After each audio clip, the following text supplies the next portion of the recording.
My name is Scour Umschlag, and this is my DIY wooden expanding table. If you'd like to expand it, there's only 2 steps. You rotate this skirt to drop it down, and then we rotate the table itself.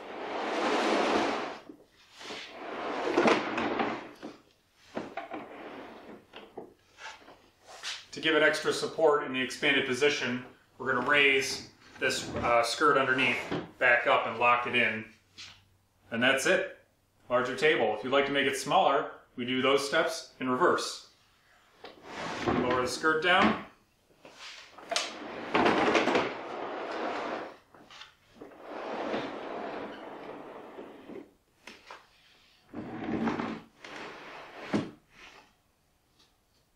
Now I'm sure you're curious how it works, and before I show you that, I would just like to point out that this is kind of a development model, if you will, of the table. So there's plenty of pencil marks and other, signs of progress on the inside.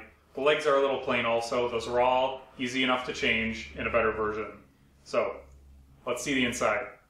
The way that the ring works is that it has bolts which go through and hold bearings on the inside.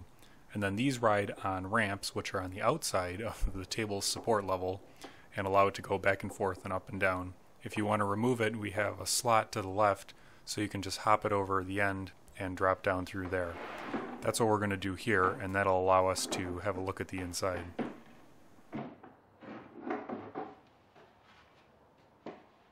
Looking at the side of the table can be a little intimidating because there are quite a few things going on here. So I think it's important to hop to an overhead view and just point out that this is symmetrical in both the vertical and horizontal directions.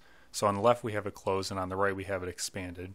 If we split those apart into the quadrants that I just mentioned, you can see that it's really just the same thing 4 times. So we're going to look at this overhead to show the expansion, and you only really need to look at 1/4 at a time.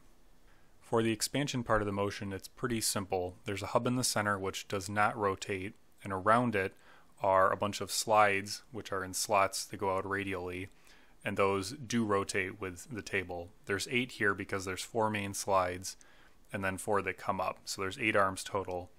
But really the important thing is just to see how the arm wraps around, and so as you rotate it, it pushes it out, and then you go past the furthest point and it pulls it back in. For the lifting component, I'm going to mix in 2 clips. This is a recent one which shows the roller rotating past, and then we're going to cut to this older one here which tracks it as it goes along. And what the roller does is it flips down into a slot with a ramp and then rides up that ramp. Now the reason that it has to flip down is sort of beyond the scope of this video, but there's 4 of these and they're staggered since it goes greater than 180 degrees. So they're two of them are further in and 2 of them are further out, and these are just timed so that it lifts up the table when it's at its point of maximum expansion. Another interesting thing on this table is that there's actually 3 levels of surface panel when it's in the closed position, because the star has to sit below the rising panels, which have to sit below the main panels. So in any case, it sits down low and it's restrained horizontally by a linear bearing in the center, and then it lifts up and down on these levers. And coming up with that simple lever solution was very time consuming. Sometimes it's easier to come up with a complicated solution. One final note on the table. Last year, after receiving quite a few requests and inquiries from people, I went ahead and put together a set of plans for the table.